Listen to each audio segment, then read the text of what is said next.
오늘 주신 하나님의 말씀 마가복음 2장 1절부터 12절까지 말씀이 되겠습니다. 마가복음 2장 1절부터 12절까지 제가 한 절, 여러분이 다음 절 교독하는 방법으로 읽겠습니다. 수일 후에 예수께서 다시 가버나움에 들어가시니 집에 계신 소문이 들린지라.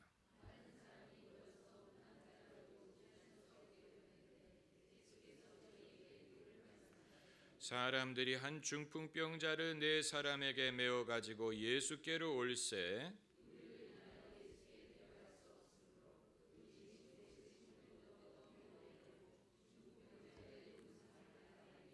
예수께서 저희의 믿음을 보시고 중풍병자에게 이르시되 소자야 내 죄 사함을 받았느니라 하시니 이 사람이 어찌 이렇게 말하는가 참남하도다. 오직 하나님 한 분 외에는 누가 능히 죄를 사하겠느냐.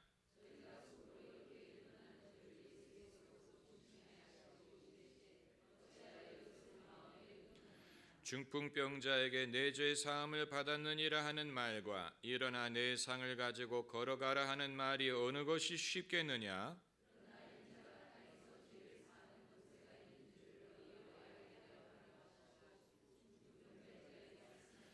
내가 내게 이르노니 일어나 내 상을 가지고 집으로 가라 하시니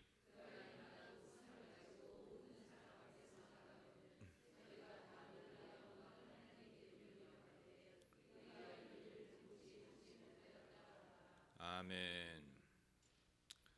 그동안에 우리가 축복의 언어라는 주제로 성경 말씀을 공부했는데 오늘부터는 주제를 바꿔서 치유의 언어라는 주제로 신약 성경, 특별히 예수님의 말씀을 중심으로 공부를 해보고자 합니다. 축복의 언어는 무엇이고 치유의 언어는 무엇이냐? 축복의 언어는 복을 비는 말이고 복을 비는 것뿐만이 아니고 실제로 복을 전달하는 언어라고 한다면 치유의 언어는 상대방을 치유하는 그 언어를 통해서 치유와 구원을 가져오는 언어라고 말할 수 있습니다. 언어에 어떻게 그런 권세가 있다는 말이냐? 그러기에 그것을 배우자는 것입니다. 옛말에도 말 한마디가 무엇을 갚는다고 했습니까? 천냥빚을 갚는다고 했는데 인간은 서로 말하는 존재. 예수께서 하나님의 구원의 섭리를 인간의 말을 통하여 우리에게 말씀하셨습니다. 하나님의 구원의 섭리가 인간의 언어로 기록이 되었습니다. 그것이 성경 말씀이 믿음은 하나님의 말씀을 들음으로써 온다고 했습니다. 그러므로 하나님의 진실을 전달하는 언어 속에 인간을 치유할 수 있는 능력이 담겨져 있는 것입니다. 사람이 떡으로만 살 것이 아니요 하나님의 입으로 나오는 모든 말씀으로 살리라고 했습니다. 하나님의 입에서 나오는 말씀이 인간을 살립니다. 예수께서 말씀으로 병자를 고치셨다라는 구절이 있는데 예수께서도 언어의 치유의 기능을 최대한 사용하셨습니다. 12의 혈루병 걸렸던 여인, 제가 하도 인용을 많이 해서 천국에 가면 저작권료를 내야 될지도 모릅니다. 얼마나 누군지도 모르는 이 여인 이야기를 얼마나 많이 했는지. 그런데 이 여인이 내가 예수님의 겉옷에 손만 대어도 나음을 얻으리라 하고 믿고 손을 댔더니 믿음대로 됐습니다. 예수님의 몸에서 능력이 나와서 그 여성의 병을 고쳤습니다. 그런데 예수께서는 그것으로 충분하다고 여기지 않고 이 여성과 대화하기를 원하셨어요. 그 여성과 대화를 나누시고 그리고 말씀하시기를 내 믿음이 너를 구원하였느니라 라고 선포하셨습니다.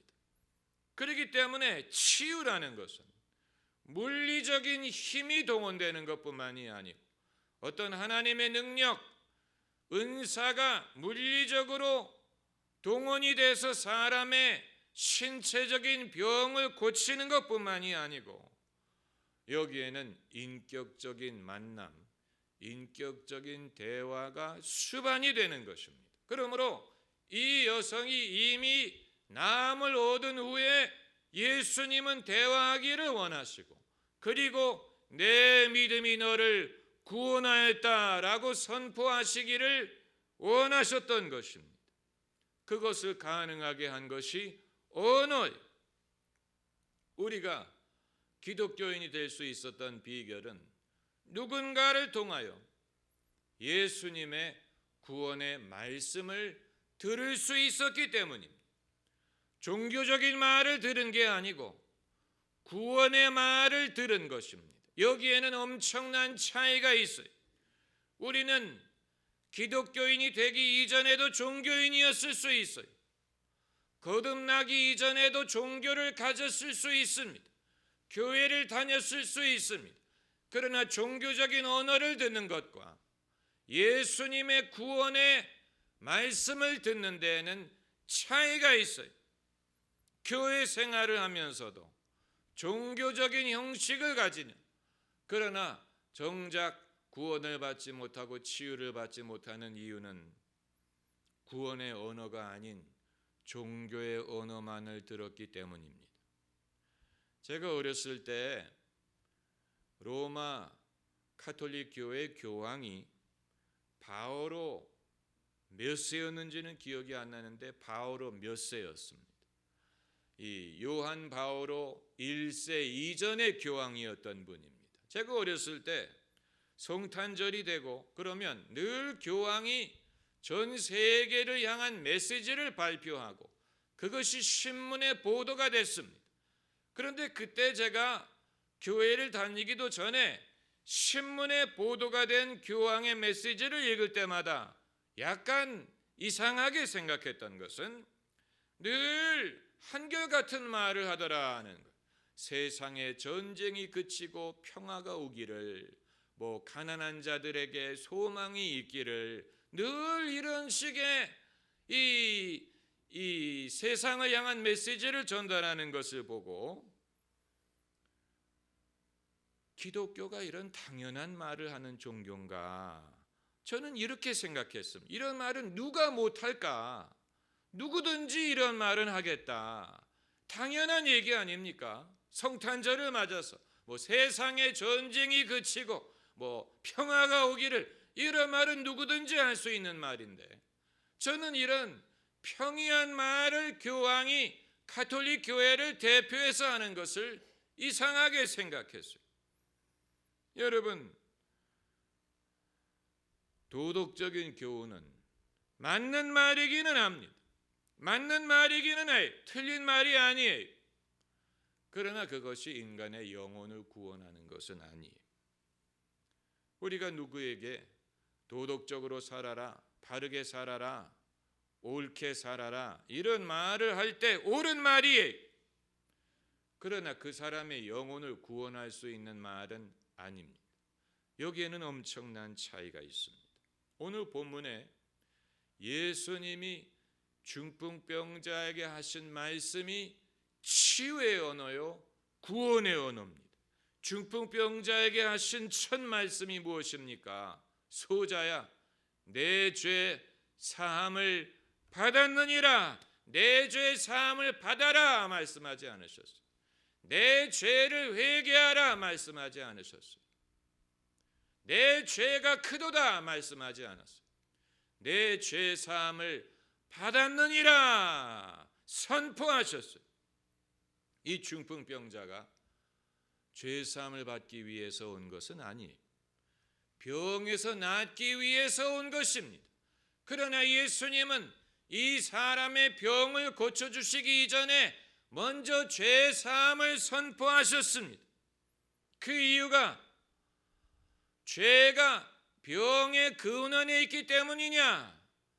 그건 별개의 주제이기 때문에 오늘 다루지는 않겠습니다. 본문에서 서기관들이 서로 수근수근한 말이 옳습니다. 오직 하나님 이외에 누가 능히 죄를 사하겠느냐? 이것은 이들이 예수님을 비판하기 위해서 한 말이지만 옳은 말이에요. 옳은 말이에요. 하나님 이외에는 죄를 사할 수 있는 분이 없습니다. 그런데 예수님은 이 사람의 죄 사함을 선포하셨습니다. 그러므로 이 말씀이 우리에게 시사하는 것은 예수님이 하나님이라는 사실, 예수님이 이 말씀을 할 권세가 있다는 말은 예수님이 하나님이란 말이에요. 그러므로 예수님이 이 중풍병자에게 하신 말씀은 하나님에 대하여 하신 말씀도 아니고 하나님을 알아야 될 필요에 대해서 말씀하신 것도 아니고 하나님의 입장에서 하나님의 권위로 이 사람을 만나주신 것입니다.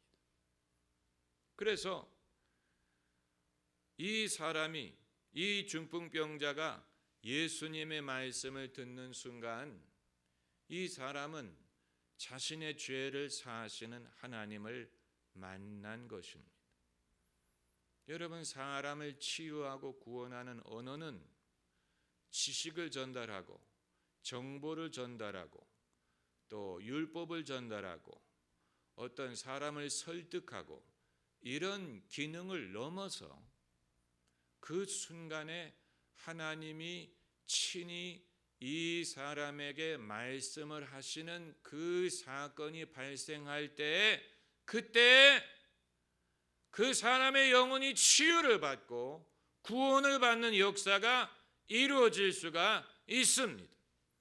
하나님에 대한 말씀을 전달하는 것이 아니고 하나님의 말씀을 전달할 때 구원의 역사가 일어납니다.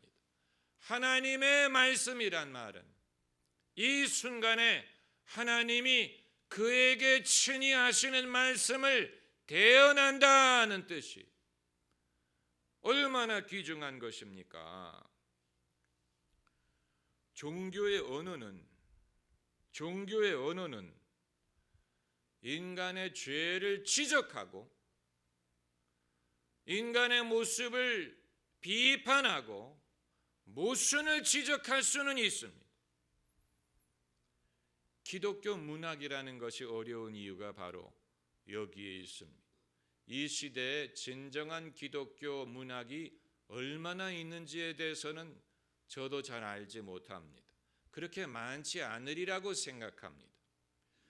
기독교의 사상을 가지고 쓴 작품 대다수가 우리에게 주시는 하나님의 사랑과 은혜를 말하기보다는 인간의 모순과 죄인된 이 현실을 지적하는 데서 끝나는 경우가 많아요. 많은 문학 작품이 인간의 모순, 인간의 거짓, 인간의 한계를 지적하는 것에는 잘하는데 여기에 대한 하나님의 무조건적인 사랑과 구원을 묘사할 수 있는 작품은 그렇게 많지 않습니다. 기독교 작품인 기독교 문학이라는 것이 반드시 그 소설에 무슨 집사님, 권사님, 교회, 설교, 기도 이런 단어가 등장을 해야 그게 기독교 문학인 것이 아니에요. 많은 사람들이 혼동합니다. 기독교 문학이 되려면 교회가 등장하고 예배드리는 장면이 나오고 설교가 나오고 기도를 하고 성경 말씀을 인용하고 그래야 그것이 기독교 작품이라고 생각하는 사람들이 많은데 그렇지 않습니다. 인간의 한계를 극복하고 죄인된 인간이 그럼에도 불구하고 거기에 하나님이 개입하셔서 거기에 어떤 희망이 있고 새로운 시작이 가능하고 그 영혼이 절망에서 일어나고 뭔가 이 세상에서 하나님이 함께 하시는 것을 경험한다 하는 내용을 담을 수만 있다면 거기에 어떤 이 식상한 종교적인 표현이 없더라도 얼마든지 기독교적인 정신을 전달할 수 있습니다. 우리가 상상력이 부족하고 신앙을 우리가 우리 것으로 충분히 소화하지 못했기 때문에 신앙적인 이야기를 할 때는 늘 집사님, 권사님, 기도, 말씀, 교회 이런 것 이외에는 그런 것을 말하지 않으면 신앙적인 내용이 아닌 것으로 생각하는 것은 우리의 한계, 우리의 상상력이 부족한 거예요. 신앙을 충분히 소화하지 못한 거예요. 내 것을 만들지 못하기 때문에 그런, 내 말로 표현하는 법을 배우지 못했기 때문에 그런 것입니다. 요즘에 표절 논란이 많은 이유도 그것을 반영하는 것입니다. 이것은 신앙뿐만이 아니고 모든 분야에 나타나는 현상. 왜 사람들이 표절을 하느냐? 게을러서 그런 게 아니고, 부절하지 못해서 그런 것이 아니고, 어떤 주제든 간에 그것을 충분히 자기 것으로 만들지 못했기 때문에 그런 것입니다. 충분히 이해하고 충분히 납득하고 충분히 자기 것으로 만들면 남의 글을 표절하지 않아도 얼마든지 자신의 방법으로, 자신의 언어로 그것을 설명할 수가 있는데, 그렇게 하지 못했기 때문에 부득이 남의 말을 그대로 인용하는 방법밖에 없는 것입니다. 설교도 그렇고 성경 공부도 그렇고 기독교 음악도 그렇고 기독교 문학도 그렇고 다 마찬가지.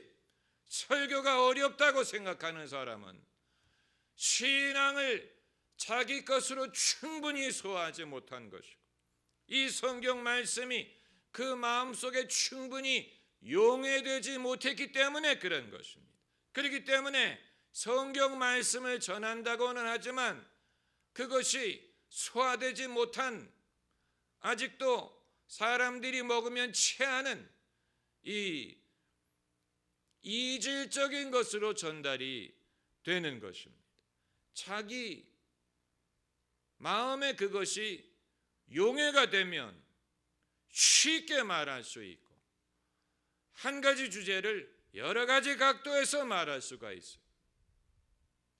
이번에 박 대통령이 미국에 가서 이 미국 의회에서 연설을 하기 전에 오바마 대통령을 만난 자리에서, 이제 내가 의회에 가서 연설을 해야 되는데 어떻게 하면 잘할 수 있느냐, 팁을 가르쳐 달라, 이렇게 물어봤다고 합니다. 그랬더니 오바마가 두 가지 말을 했는데, 하나는 be natural, 자연스럽게 말하라, 그렇게 말하고, 두 번째는 이 강대상의 높이를 조절하라, 그래서 이 강단이 너무 높아 보이면 부자연스럽다, 이 두 가지를 말했다고 했는데, 첫 번째 말이 그게 대중연설을 많이 해본 사람만이 알 수 있는 것입니다. Natural, 자연스럽게 말하라. 그러니까 꾸밈이 있다든가,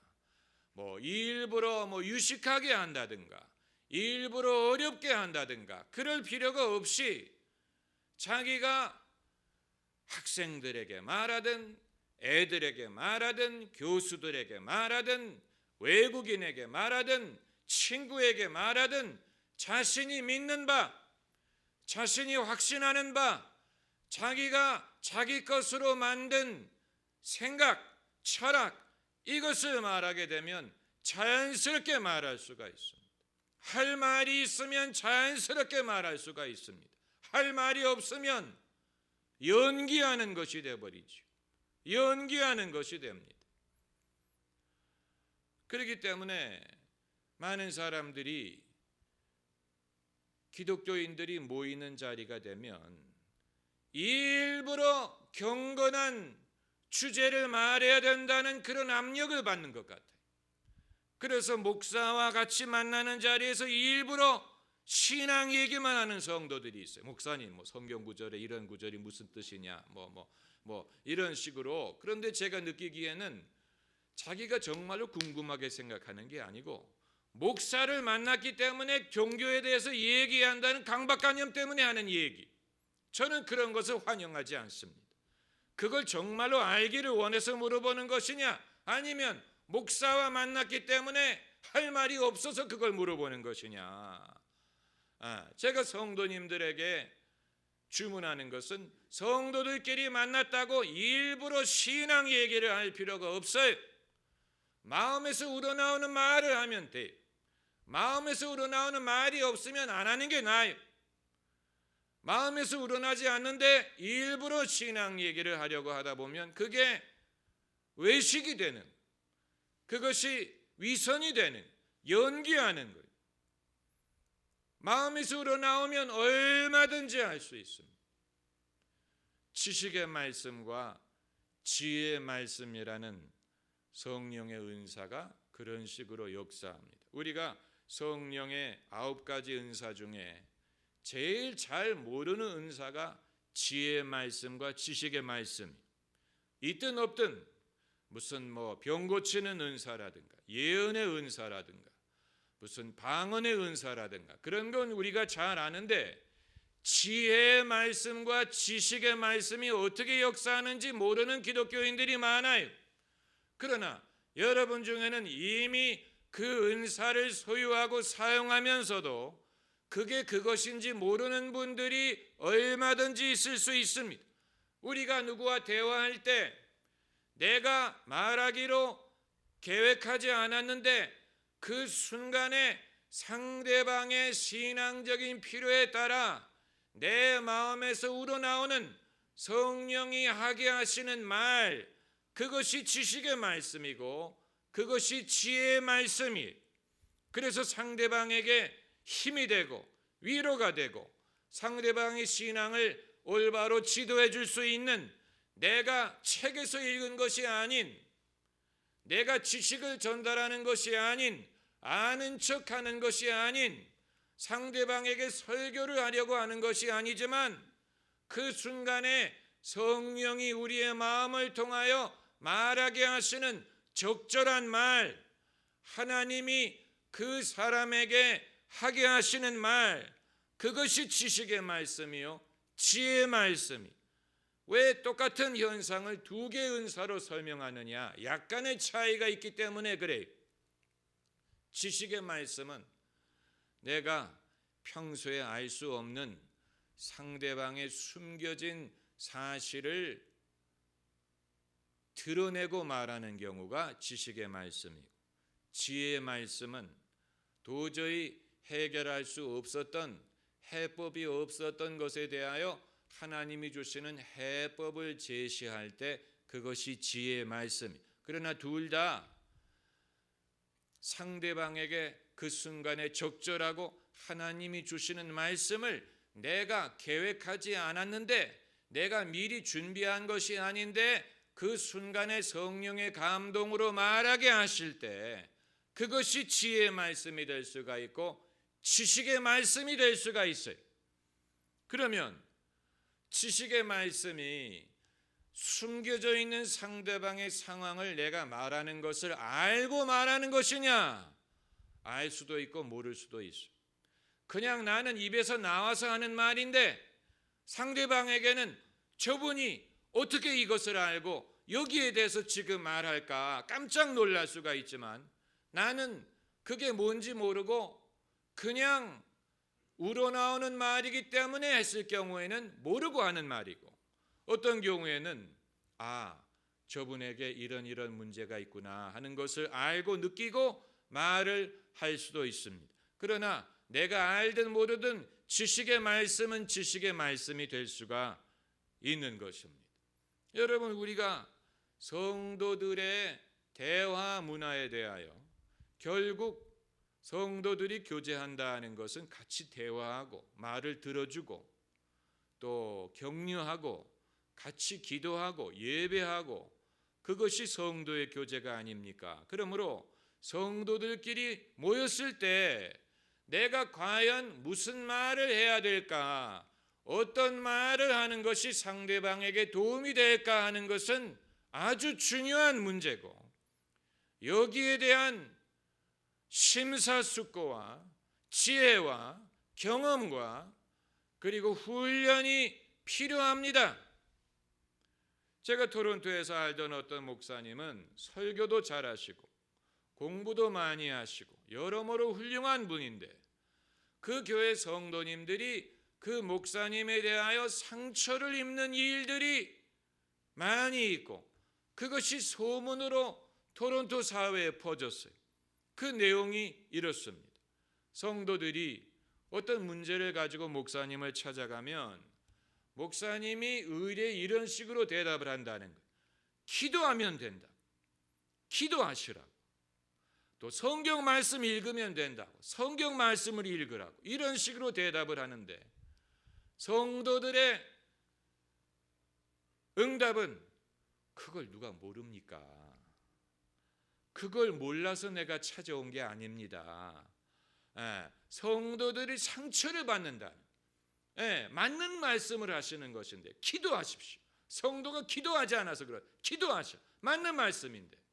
그러나 그건 성도에게 아무런 도움이 되지 않고, 마치 내가 기도가 부족해서 이런 문제가 해결되지 않는 것처럼 짐을 더 안겨주는 그런 결과를 낳는다. 그래서 성도들이 상처를 받는다.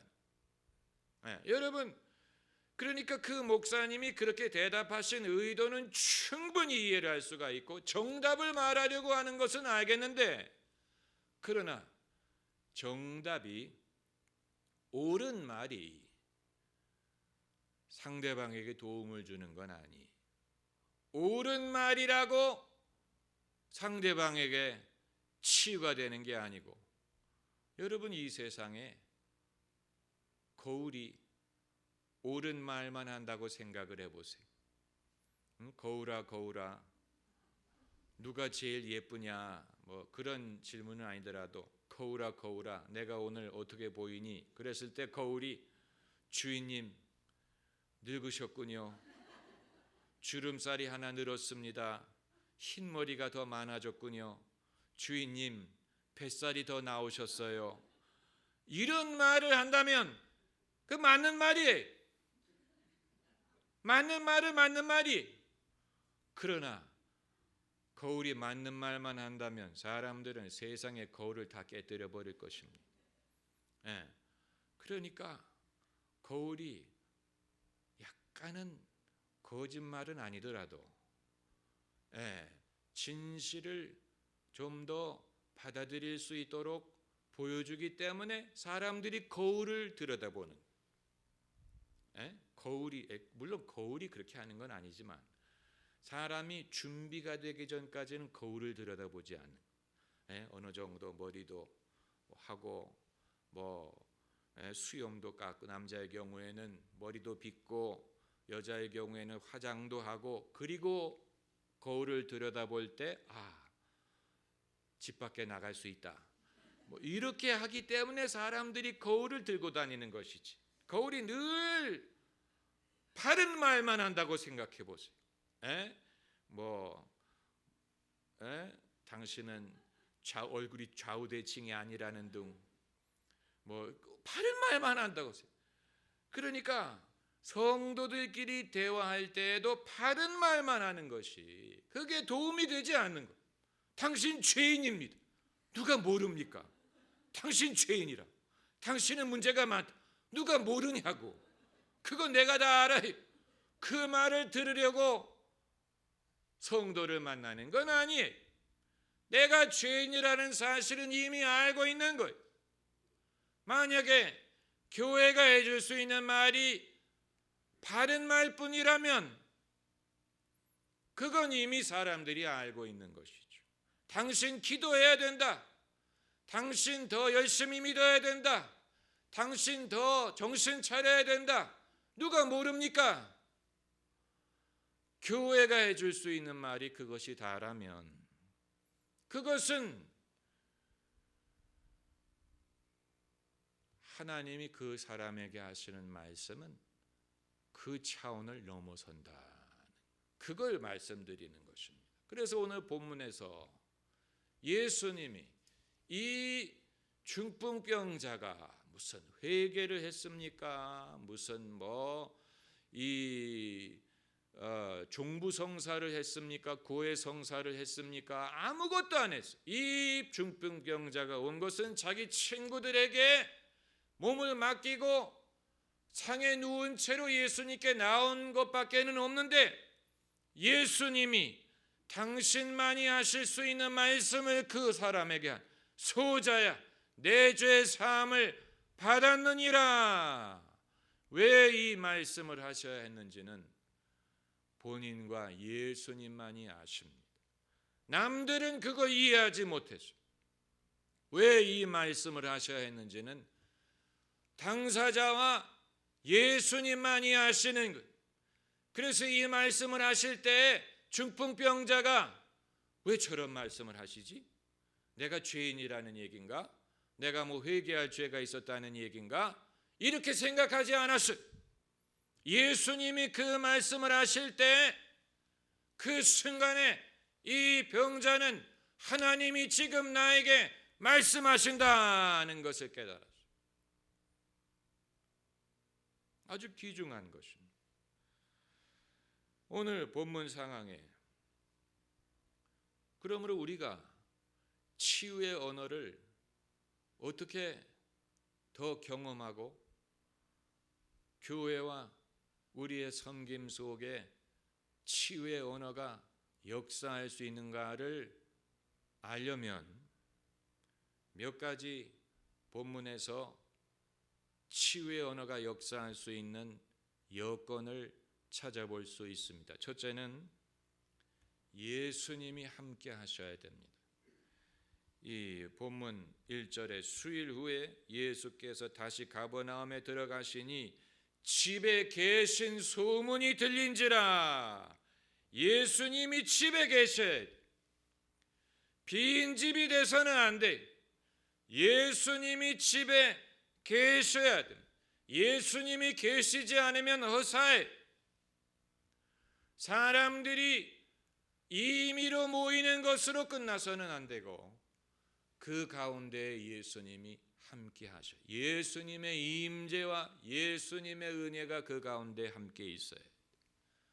그것은 어려운 것이 아닙니다. 예수님 말씀에 두세 사람이 내 이름으로 모이는 곳에 내가 너희 가운데 있느니라 말씀을 하셨기 때문에 우리가 모일 때 임의로 사람끼리 모이는 게 아니고 주님의 이름으로 모이고 주님을 환영하고 주님을 영화롭게 하고 주님이 우리 가운데 역사하실 것을 구하면 주님이 집에 계시다는 소문이 들립니다. 그래서 두 번째로는 사람들이 예수님께 나오는 마음으로 나와야 됩니다. 그리고 여기에는 불편함이나 먼 거리나 수고가 수반이 됩니다. 이 사람들이 왜 지붕을 뚫었습니까? 그렇지 않으면 예수님 앞에 갈 수가 없기 때문에 사람들이 많아서 어떤 특별한 방법을 쓰지 않으면 예수님 앞에 이 중풍병자를 달아낼 수가 없었기 때문에 먼 거리와 수고와 불편을 감수했어요. 그것이 반드시 있어야 된다고 말할 수는 없지만 그것이 이들의 믿음을 더 간절하게 하고 주님이 역사하실 수 있는 여건이 되는 것입니다. 요즘 성도들은 교회를 서비스 기관으로 생각을 한 나머지 교회 가는 것이 조금이라도 불편하면 안 갑니다. 옛날에는 자가용도 없었지만 사람들이 버스 타고 걷고 그래서 교회를 왔는데 요즘에는 자가용이 있는데도 10분 이상 운전해야 되면 멀다고 생각합니다. 그래서 교회가 조금만 멀면 너무 멀다. 뭐 주차장이 있냐, 이런 식으로 교회를 가는 것에 대하여 어떠한 불편함, 어떠한 수고도 싫어합니다.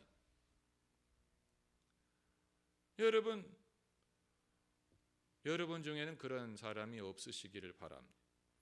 도대체 우리가 교회에 대해서 어떤 생각을 하길래 교회 가는 것이 쉬워야 되고 멀지 않아야 되고 나에게 불편함이 없어야 된다고 생각을 하는 것인지 도대체 알 수가 없어요. 그리고 이 목사들이 범하는 실수 중에 하나는, 저도 그런 실수를 범할 때가 있는지 모르겠습니다마는, 성도들이 자기를 보러 온다고 생각하는 것이 가장 큰 실수. 성도들이 자기를 보러, 자기 말을 들으러 온다고 생각을 한다면 그건 교만이고 그것처럼 착각이 없어요.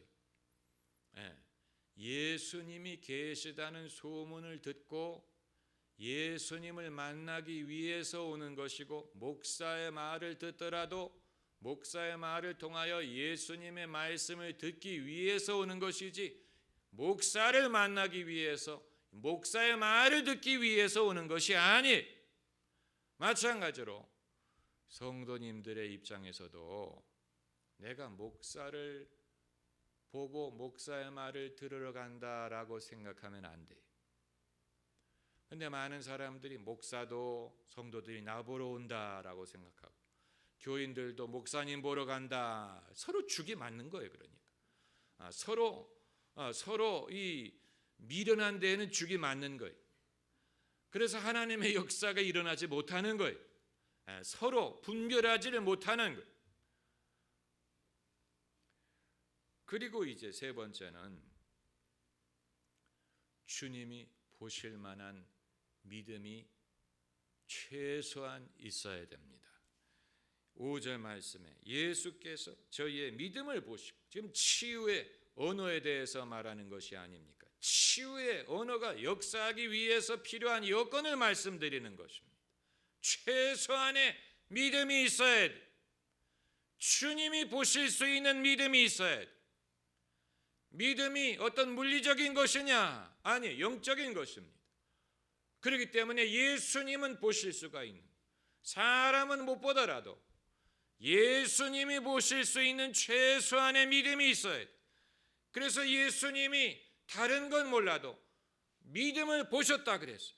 5절에 저희의 믿음을 보시고, 예수님이 한 가지만을 요구하시니 얼마나 다행인지 몰라요. 그 이외에 다른 것을 보려고 하셨다고 생각해 보세요. 저희의 의로움을 보시고라든가, 저희의 경건함을 보시고라든가, 저희의 거룩함을 보시고, 만약에 예수님이 이 모든 것을 보려고 하신다면 우리는 큰일 난 거예요.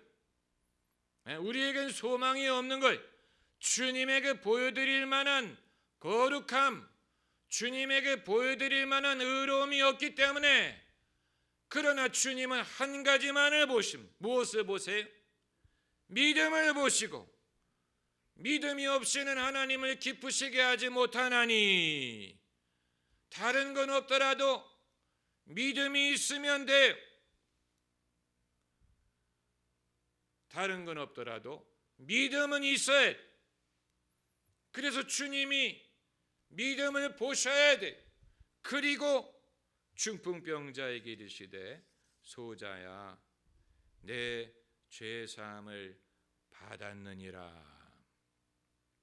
그 말씀을 하셨어요. 치유의 언어, 구원의 언어. 병자에게 죄사함의 필요성을 말씀하셨습니다. 병을 고치기 전에 그 사람의 죄 문제를 해결할 필요성을 예수님은 보셨습니다. 인간에게 만 가지 문제가 있지만 그 만 가지 문제의 근본에는 한 가지 이유가 있습니다. 영적인 문제가 있습니다. 돈 문제든 가족 문제든 무슨 뭐 직장 문제든 뭐 건강 문제든 뭐 만 가지, 사람에게는 만 가지 문제가 있는데 만 가지 문제의 근원에는 영적인 이유가 있습니다. 죄의 문제가 있습니다. 그러므로 만 가지 문제에 대해서 염려하기 전에 죄의 문제부터 해결을 받아야 돼요. 죄의 문제가 해결이 되면 만 가지 문제가 자연스럽게 해결될 수가 있습니다. 할렐루야. 예수님은 핵심을 말씀하셔요. 이 병자가 죄 사함을 받으러 온 건 아니에요. 그러나 예수님은 죄 사함부터 말씀을 하신. 우리가 예배 드릴 때 참회 기도를 하는 이유도 마찬가지죠. 성도들이 반드시 죄 사함 받으려 오는 건 아니에요. 뭐 위로 받으러 오는 사람, 뭐 자식 학교 잘하게 공부 잘하게 해달라고 기도하는 사람, 뭐 여러 가지 뭐 부도 안 나게 해달라고 뭐 결혼하게 해달라고 뭐 별의별 기도 제목을 가지고 오더라도, 그러나 이 모든 것을 하나님이 응답하시기 이전에 우리가 먼저 하나님 앞에 회개하고 죄 사함을 받아야 될 필요가 있기 때문에 이렇게 하는 것이고, 그리고 좀 어려운 얘기가 될 수 있지만 이것은 어떤 성례전적인 예식이 아니고 영적인 실체,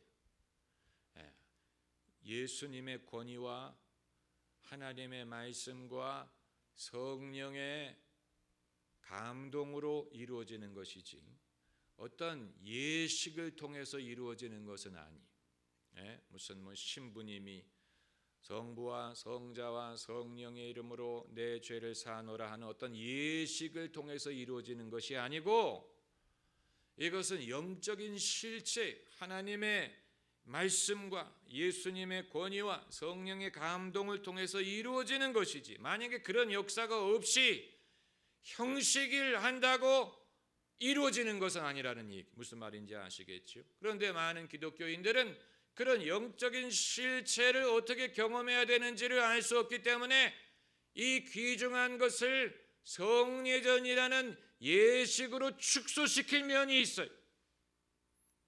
그렇게 하는 것이 더 쉽기 때문에, 그렇게 하는 것이 더 예측 가능하기 때문에. 그러나 이것은 어떤 예식으로 축소시킬 것이 아니고 그때그때 인간의 진실과 하나님의 은혜를 통해서 이루어져야 내 죄 사함을 받았느니라고 말할 때 정말로 죄 사함이 일어나고 정말로 영혼이 구원을 받고 영혼이 하나님을 만나는 그런 역사가 이루어질 수가 있는 것이지, 만약에 그게 아니라면 그냥 형식, 그냥 내 죄 사함을 받았느니라 라고 말하는 것으로 끝나버릴 수도 있다는 얘기입니다. 이 첫날부터 좀 어려운 내용이라고 생각하실지 모르겠습니다만은 인간을 치유할 수 있는 단 한 가지 말은 결국은 하나님이 당신을 사랑하신다라는 말이, 그것이 구체적으로 이 병자에게는 내 죄 사함을 받았느니라는 말을 통해서 전달이 돼. 죄인에게는 하나님의 사랑이 죄 사함을 통해서 전달이 되는, 고독한 자에게는 하나님의 사랑이 내가 너의 친구가 된다, 이런 식으로 전달이 되는 것처럼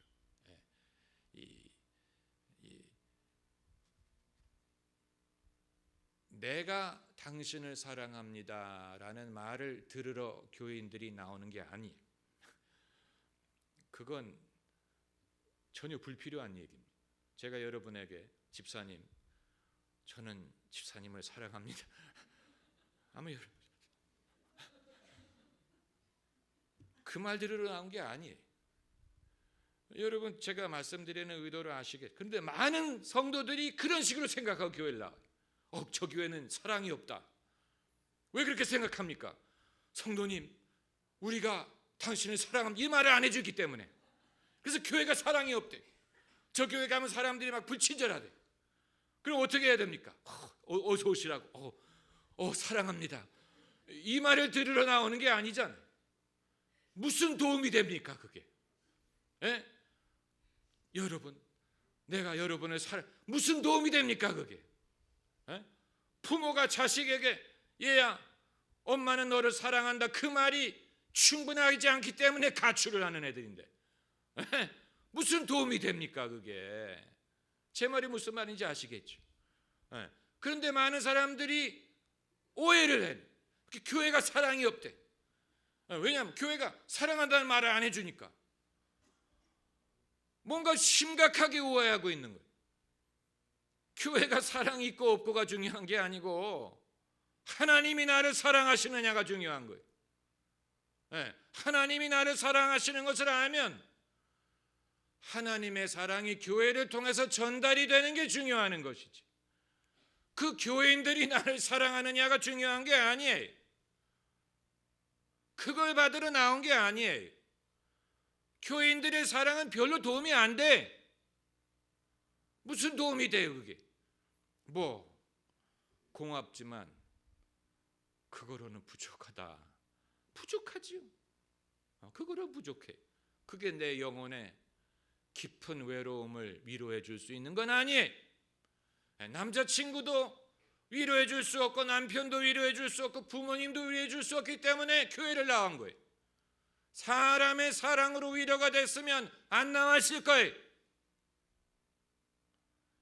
그러므로 우리는 오해를 벗어버려야 돼. 내가 당신을 사랑합니다가 아니고 하나님이 당신이 어떤 사람인 줄 다 아시지만 사랑하시고 그 사랑을 무엇으로 증거하셨느냐? 예수 그리스도를 통해서 증거하셨어요. 그래서 본문에서 다른 사람이 이 말을 했으면 참남한 말이 되지만 예수님이 이 말씀을 하셨기 때문에 하나님의 진리가 되는 것입니다. 할렐루야. 다른 사람이 내 죄 사함을 받았느니라 이렇게 말하면 주제는 없는 말이 되지만 예수님이 말씀하셨기 때문에 진리가 되는, 예수님만이 이 말씀을 하실 권세가 있었기 때문에, 그리고 그 예수님이 교회와 함께 하시고 어제나 오늘이나 영원토록 동일하시고 당신의 몸이요 지체인 교회를 통하여 이 진리를 오늘날도 말씀을 하고 계시는 것입니다. 할렐루야. 기도하십시다.